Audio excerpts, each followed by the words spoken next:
So, I do this occasionally for my students in the United States. I help them with a memory trick. When you replace your phone and you have a phone you've never had before, what do you put on it to keep it from getting scratched? There you go. A case. Today, what we are talking about, we're talking about the basic argument schemes. The basic argument schemes, this is your toolkit of basic arguments.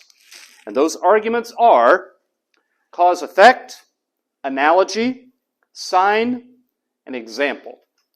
Cause-effect, analogy, sign, and example. I am going to take maybe 15 minutes. I'm going to explain each of these and some of the ways they are used. Then, you are going to get together in pairs. You are going to pick something that one of the two of you has with you in the room. I think you ought to use the big water bottle. You are going to try to sell it to everybody else in the room by making an argument, actually 4 arguments, one of each, that they should buy it. So as you hear what these are, be thinking, this here water bottle, how could I come up with a cause-effect argument? How could I come up with an analogy argument? Okay, I've just realized my lecture notes are lying flat on the table, so let me do something about that. Otherwise, this will not be very efficient. Well, wake up. Cause-effect. We have the most applications for cause and effect arguments. There are 2 broad ones. We use cause and effect arguments to explain, and we use them to predict. Let me remind you one more time, this will appear in Moodle afterward, so it's fine if you want to take pictures of the screen, but you'll have it later on. When it comes to explaining, we sometimes explain what happened in the past using cause-effect arguments. This plays out over and over again in the United States every time there is a mass shooting, and there was another one yesterday. So then we have arguments. Did this happen because there's not enough mental health care?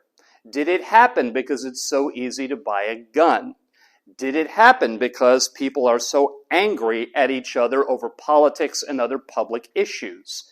And people make arguments based on what outcome they want about what the cause was for an effect that's already happened. Here in Japan, every few months, every year pretty much, the numbers come out about how the birth rate is still falling, the population is still falling, and then there are competing arguments about what's causing it. And people make the cause-effect argument based on what outcome they want. So some people will say the cause is the way employees are paid and the benefits they get. You just can't afford to have kids. Other people might say, well, we've let our traditions slip, and people don't value the traditions, so they don't want to get married and start families. A second explanation function for cause and effect. I labeled it why because it was shorter and it would fit on the slide. When we talk about it in the field of argument, we usually use that word. We will make cause and effect arguments to try to explain things that seem paradoxical, unexpected.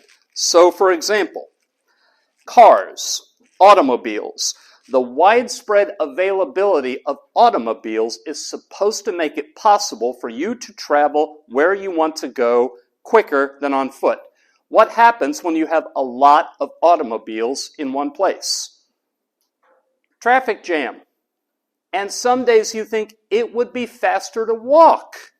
So a cause-effect arguments are sometimes attempts to explain things where the cause-effect doesn't seem to operate right.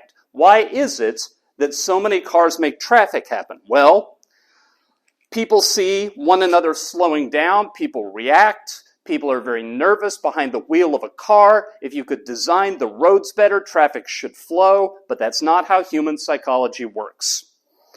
A third application is to generalize. We make cause-effect arguments that are generalizations. So, for example, there is a presidential election coming up next year in my home country. I might generalize and say, if the economy is doing well, usually the person who's currently president gets reelected. That's a cause-effect argument.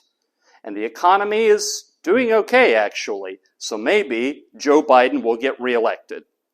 That would be generalizing off a pattern that is observable and pretty reliable. Now, predictions. The best example is actually the one I just gave. You can sometimes say what's going to happen in the future. So, for example, do you think it'll rain tomorrow? Do you think that, let's see, that's not a cause-effect argument. What's a cause-effect argument for something that you would try to predict? Do you think that it will be crowded down near Asakusa as they're having the Sanji Matsuri tomorrow? Do you think that people will be unable to get from one place to another because there'll be 2 million tourists? Especially since, the pandemic has ended and people have been let back into Japan. Generalizations are sometimes what we use to predict. Predictions based on generalizations are also sometimes means-end arguments. What do you think would happen if high schools in Japan abolished school uniforms? What would happen? People would obviously wear free clothes, but the free clothes they wear would look pretty similar to each other. People would get to wear what they want, and they would still look a lot alike. Would it be a good thing for high school students in Japan to get to wear what they want? Why?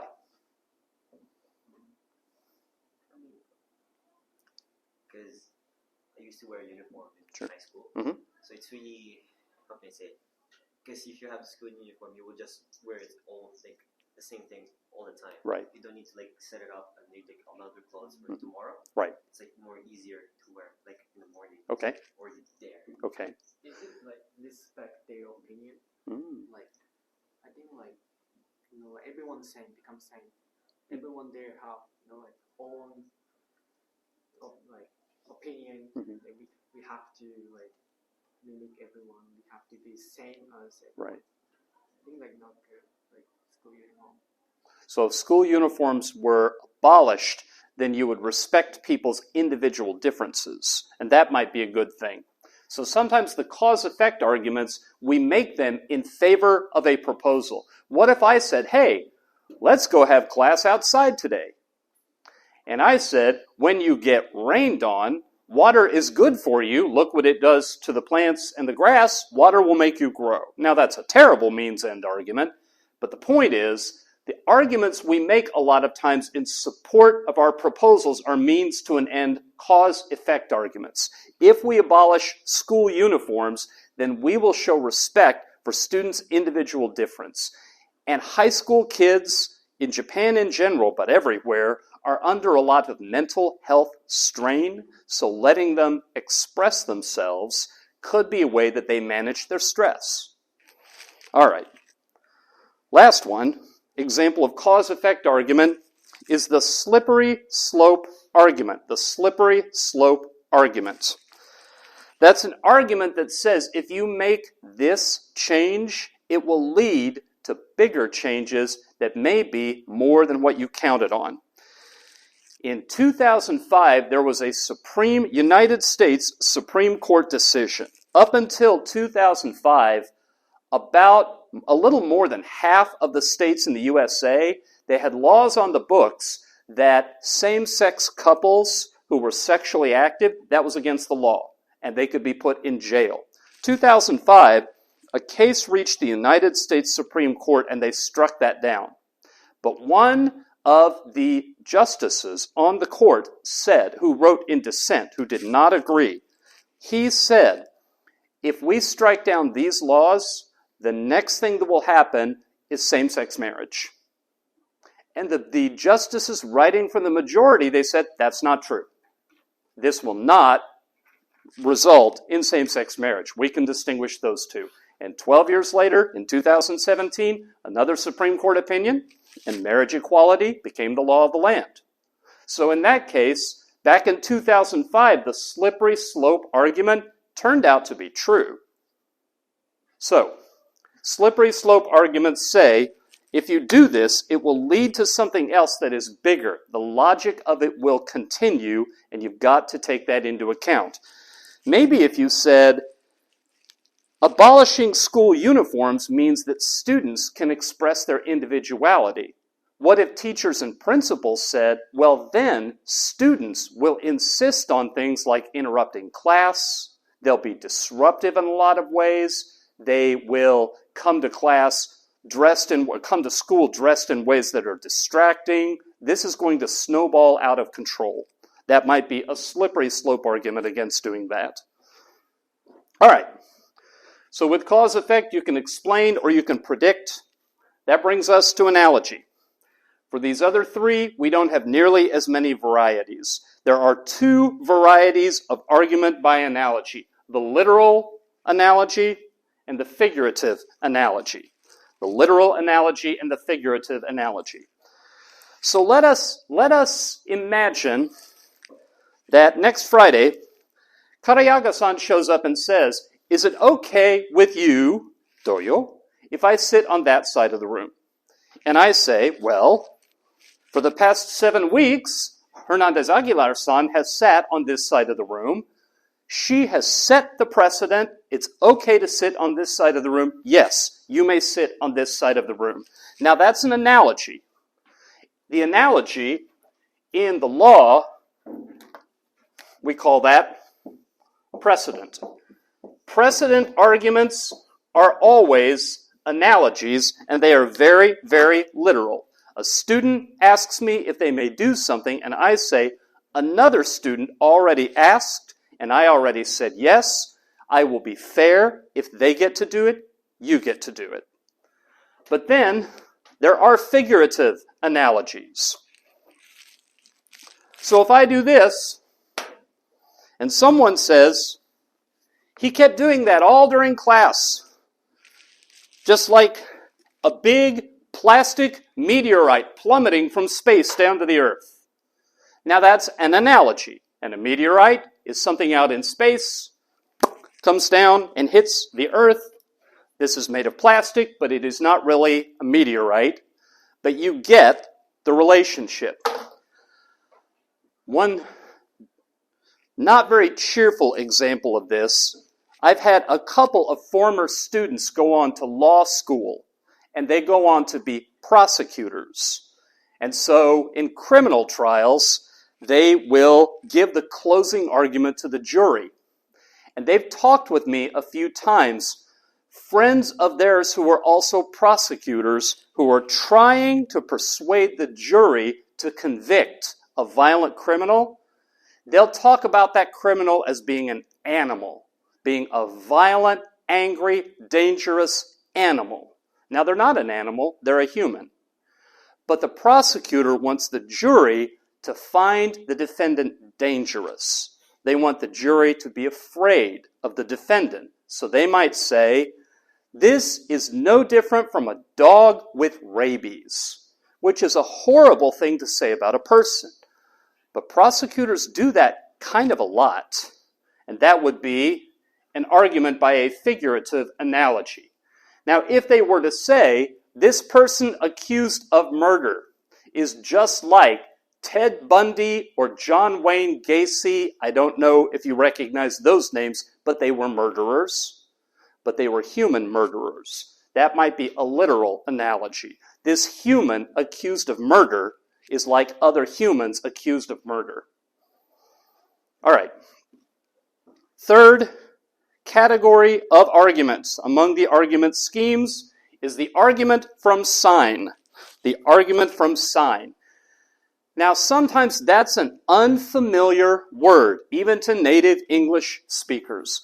The sort of shorthand for what an argument from sign is. If you looked and on the other side of that building you saw a bunch of smoke rising into the air, black smoke, what would you assume was happening on the other side of the building? Possibly an explosion. What if you didn't hear any rumble or feel any shake? I think I heard it. Fire, yes.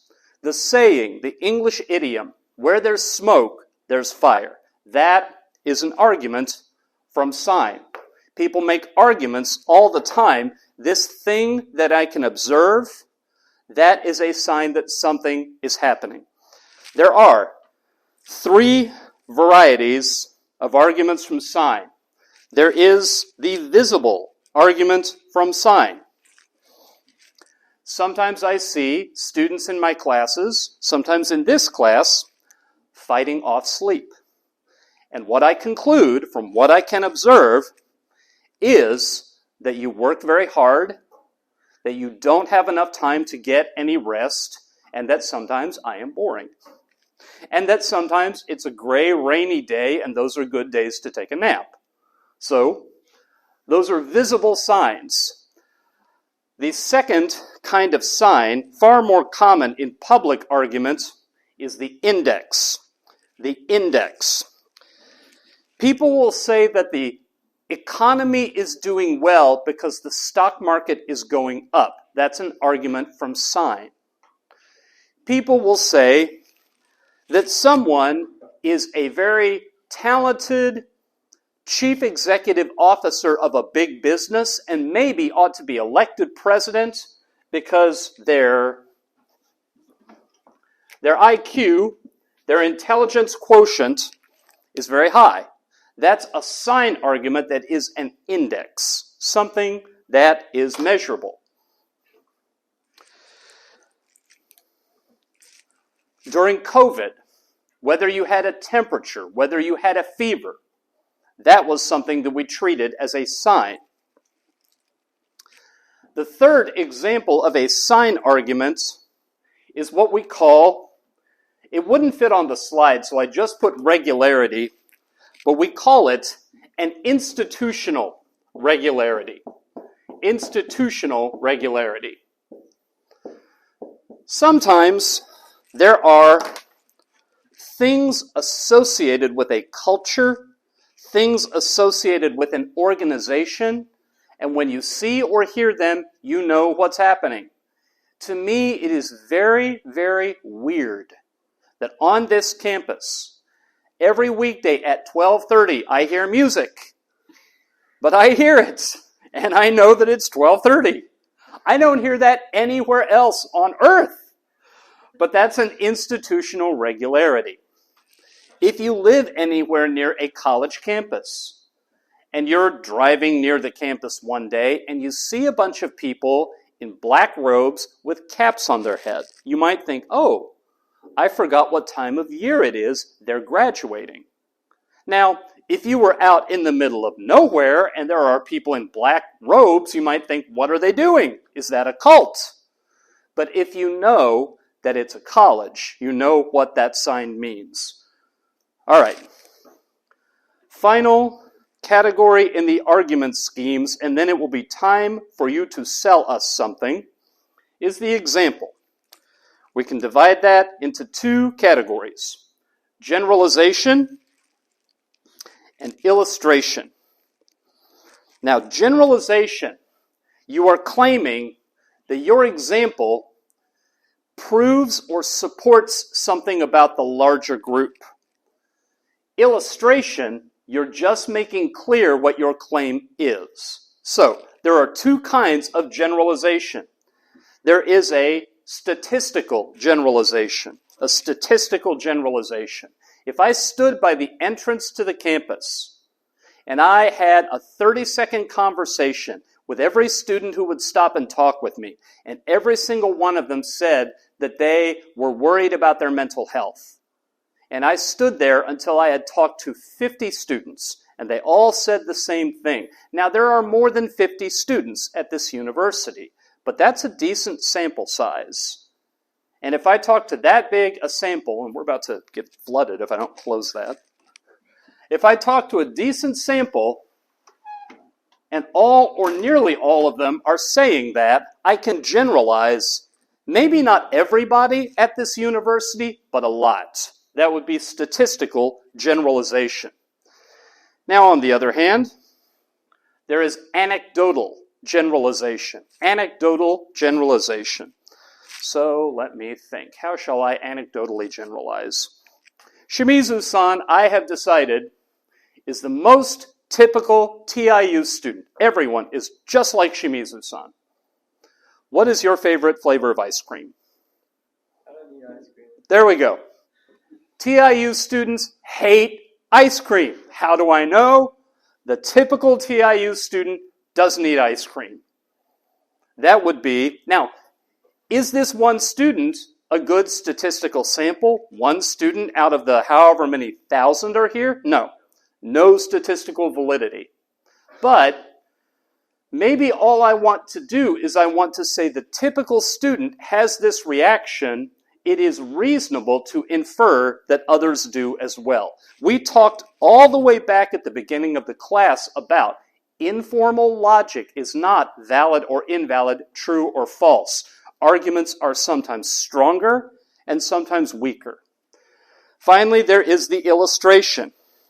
So I might say,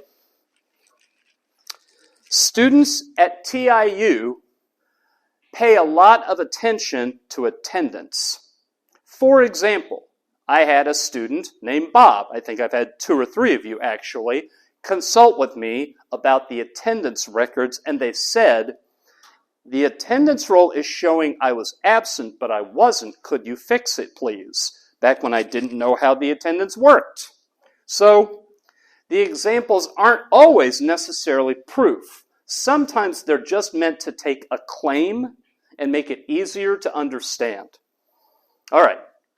Cause, effect, analogy, sign, example. Here's what we're going to do now. I would like for you to pick, let's see, 3, 6, 9, 12. Oh, even number. Because you have to leave soon, don't you? Do you? Yeah, I do. Yeah. Around quarter. Okay. If we had an odd number, I'd put you in a trio. Oh, I can do it. It's Okay. Not until Oh, groovy. Okay. So, here's what we will do. Do not pick the person sitting in the seat next to you at all. Pick anybody else. And in front of or behind you counts as next to you. But I told you the game earlier, something you have, I still think that water bottle would work. Sell it to us, but I want to hear one of each 4 arguments. What you're going to do after we go around and hear everybody's arguments, I'm going to come back around and I want to hear what's the strongest argument you heard from somebody else, not one of yours. So think up your own and then be listening and assessing the strength of other people's arguments. Find a partner, go.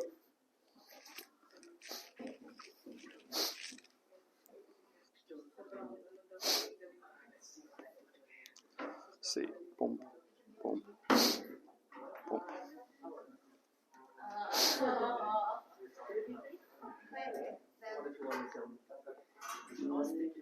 This book or this one?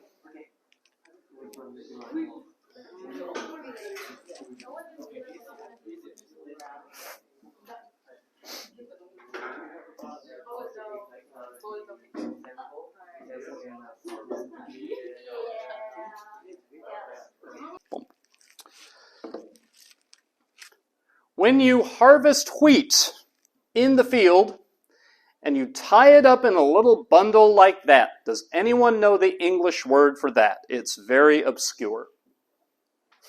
It's okay if you don't. Bundle of wheat. That is actually a sheaf. You don't need to know that word at all, ever. Except, it is my memory trick for the fallacies. Fallacies are argumentative problem spots. Now, a fallacy is not always a non-argument. It's not always wrong. But if you call an argument a fallacy, that means it's important to be very cautious. They are arguments that it is difficult to do. Well, some of these you'll see are just bad arguments. Some are not, though.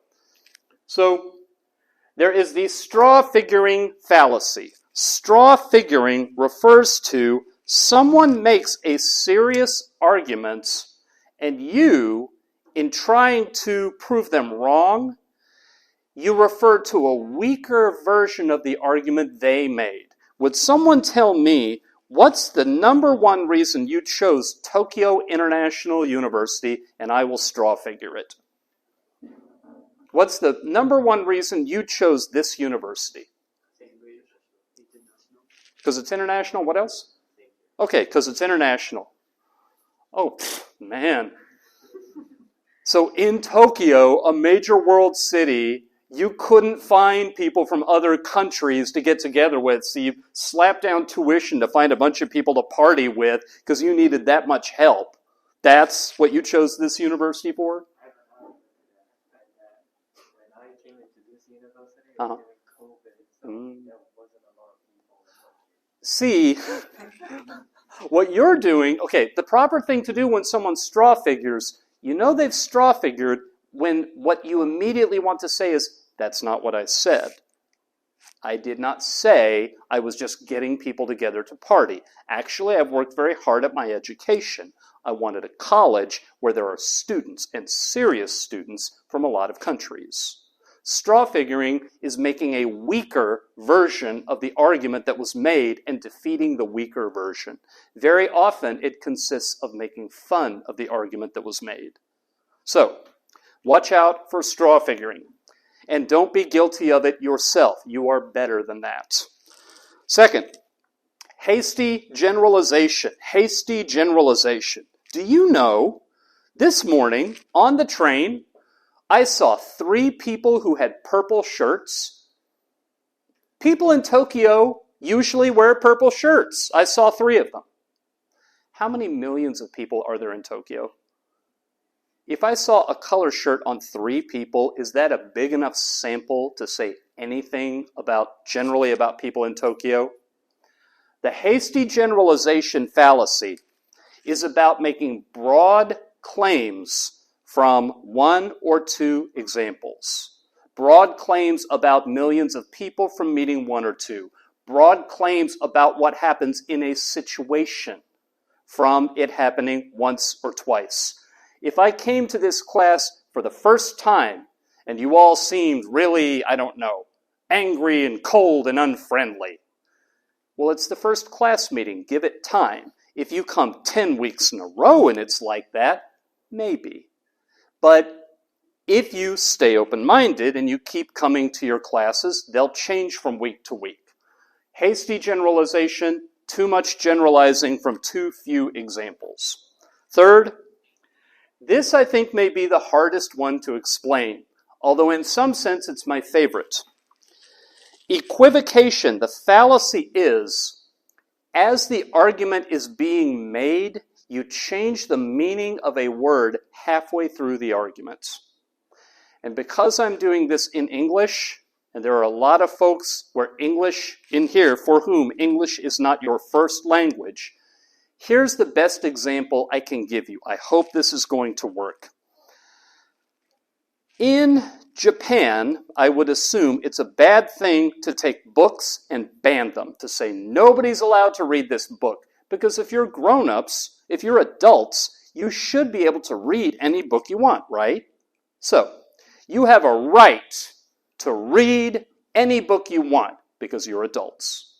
Well, if I have a right to, then it's right to read my favorite book. So it's okay if I just read my favorite book instead of coming to work today. That's the right thing to do.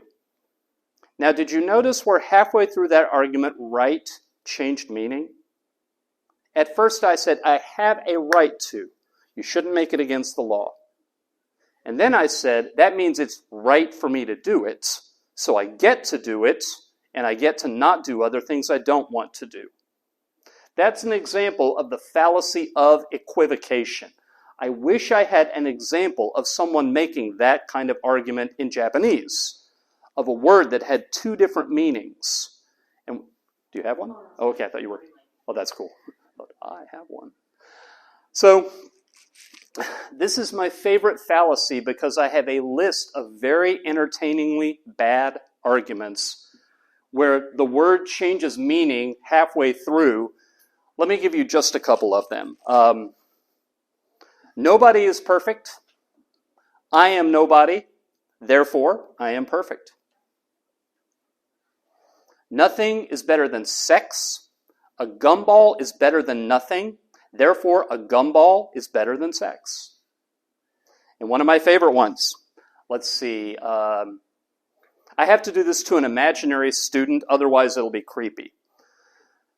And it's based on an American idiom. Let's see. I love you.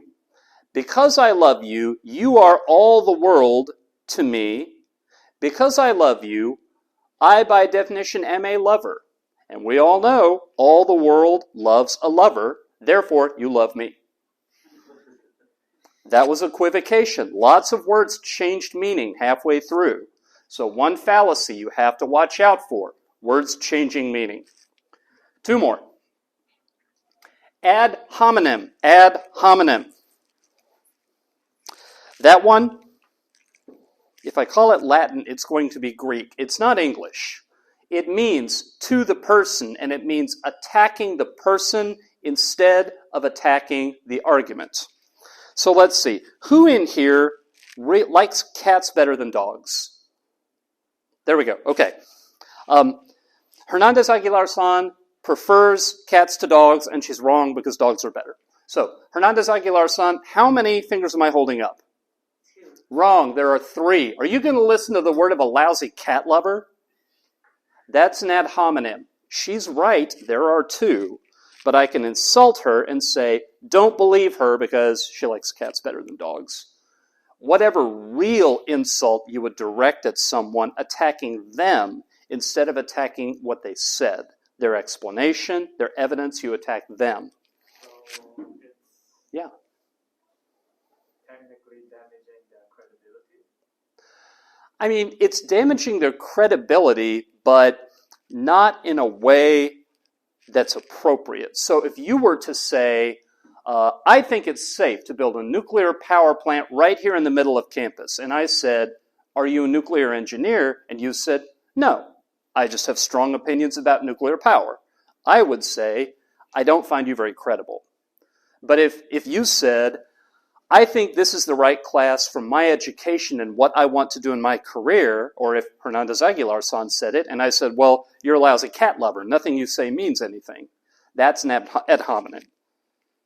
So, credibility, some statements you need expertise to be believable. Ad hominems, you just attack the person. Does that help? That's right. Ruby, please. So if you don't ask for his reasons and Right. you immediately ask for his credibility, would that still be ad hominem? There's a fallacy that we have to phrase very carefully. We call the appeal to the misplaced appeal to expertise. If I tell you, I think you have cancer, I want to start chemotherapy right now. Well, I'm not a medical doctor. Are you going to do it? No, but I will ask why But if before asking, are you a doctor? But if a cancer specialist will walk you through all the tests and all the x-rays and say, I think you have cancer, I think you should start chemotherapy, even if I have all the test results and all the x-rays and everything, are you going to take my opinion? No. That's one where expertise is required. But in one where expertise is not relevant. So I was holding up 2 fingers. You don't need to be a doctor to see 2 fingers. That's the condition under which it's an ad hominem.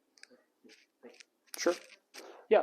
What about red herrings? Yes. How they differ from that? Okay, one thing I should say, well, an ad hominem is a subset of a red herring. A red herring is an argument that is not relevant. So, let's see. What's the best reason to attend Tokyo International University? Because there's great sushi in Japan. Does that have a blasted thing about why to enroll here? Is there sushi served on this campus? Don't you have to leave campus to get it? There are, when arguments are made that are distractions, We call those red herrings. And an attack on someone personally is an argument that doesn't have enough relevance. It's a weak argument because it's not relevant to the claim. I want to get to F real quick. Last one. False dilemma. False dilemma. How many of you are planning on being married by the end of this year? That seems healthy. Well, I mean, you have to get married. You don't want to spend your whole life alone. That's a false dilemma. If you got married, you wouldn't be alone. If you kept a good circle of friends, you wouldn't be alone. If you stayed in touch with your family, you wouldn't be alone.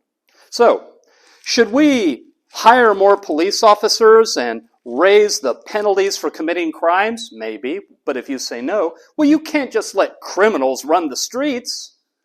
Well, maybe there are other alternatives. Maybe there are programs that could address the root causes of crime. Let's see. I think that we should have class outside every time it rains from now on. Do you agree with me? No. Well, are you for me or against me? If you're not for me, then you're against me. Well, maybe instead, you could be for me some of the time, but criticize some of my ideas. So, the false dilemma is an argument set up as an either-or, where you know there are other possibilities that have been left out of the argument. These 5 are not the only fallacies that exist. There are hundreds of identified fallacies. These come up a lot. This is kind of a first look at what bad reasoning can sometimes look like. I had in mind, I think we could do it. If I give you about 2 minutes, get with your partner again for a second and try to come up with an argument for the thing you were selling that is a fallacy. And don't tell us which one. And that's the last thing we're going to do today. We're going to go around and hear your fallacy, and we're going to try to guess which one it was. So, go.